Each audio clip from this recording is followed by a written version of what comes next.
Hi there. Thank you for joining me in this study of the book of Galatians. Today we're going to go through the introduction to the book and just discuss a little bit about the author, when it was written. With very few exceptions, all of Paul's letters were written to meet an immediate need and were not detailed essays which he sat down to write in the peace and quiet of his study. There was some threatening situation that he wrote a letter to deal with in most cases. Paul was not thinking of us when he wrote, but surely of the people to whom he was writing. We can't assume that he had any idea that his writing would exist into generations to come, or let alone occupy the prominent place in Holy Scripture. In this book, Galatians, someone has likened the letter to a sword flashing in a great swordsman's hand. Both Paul and the gospel were under attack. It is impossible for a man to possess a personality and character like Paul, yet not encounter any opposition. The first attack was on his apostleship. Many said that he was not an apostle at all, and they claimed that, and that claim was based on the prerequisite for becoming an apostle as discussed in the book of Acts. To be an apostle, you must have accompanied Jesus during his earthly life and have been a witness to his resurrection.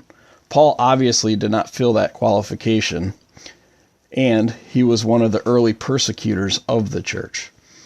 We also see the gospel under attack. It was a battle that had to be fought. There were Jews who had accepted Christianity, but they believed that all God's promises and gifts were for the Jews alone. Therefore, when these Jews saw Paul bringing the gospel to the Gentiles, they were outraged. The way out of this was that if a Gentile wanted to become a Christian, they must first become a Jew. That meant that a man would have to be circumcised and take the entire burden of the law upon himself. For Paul, that was the opposite of all that Christianity meant, for that meant that a person's salvation was dependent on their ability to keep the law.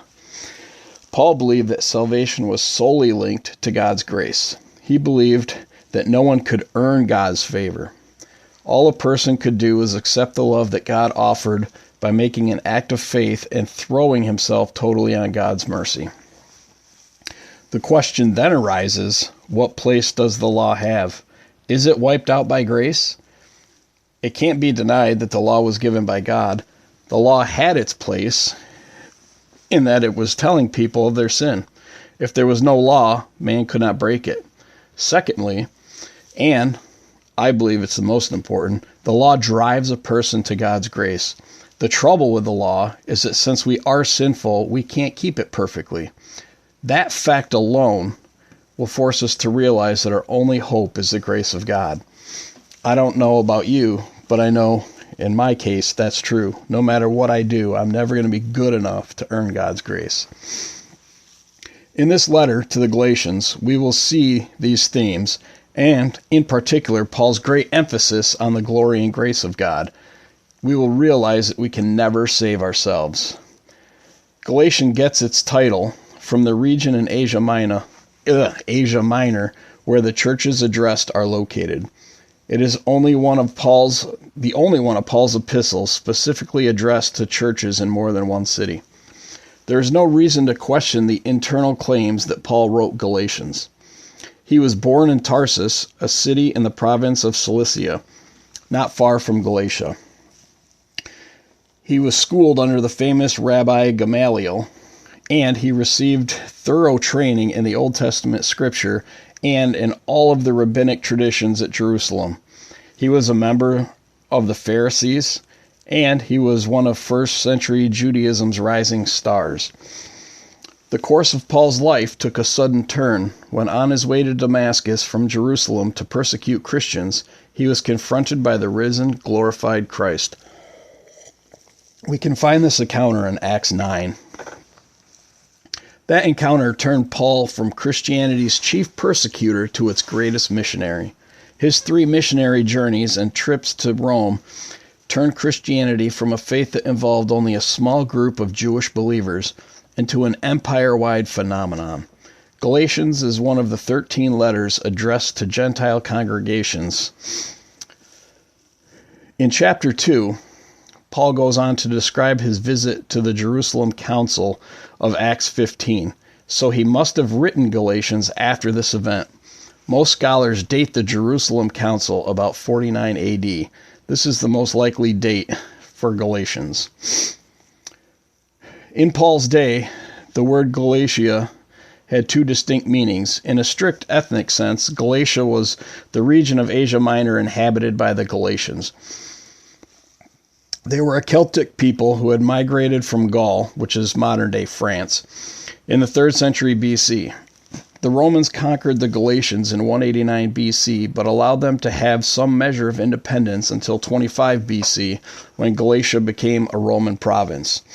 Then they incorporated many regions not inhabited by the Galatians. In a political sense, Galatia came to describe the entire Roman province, not only the part inhabited by the ethnic Galatians. The two uses of the word Galatia makes it more difficult to determine who the actual recipients of this epistle were. Some people believe that it refers to the churches in the northern Galatia region. Some believe it encompasses the entire region. Because neither Acts nor Galatians mentions any city or people from northern, which is the ethnic Galatia, it is reasonable to believe that Paul addressed this epistle to the churches in the southern part of the Roman province. Acts, the book of Acts, tells us that Paul founded the churches in this area. And that's Acts 13:14. Paul wrote Galatians to counter Jewish false teachers who were undermining the central New Testament doctrine of justification by faith.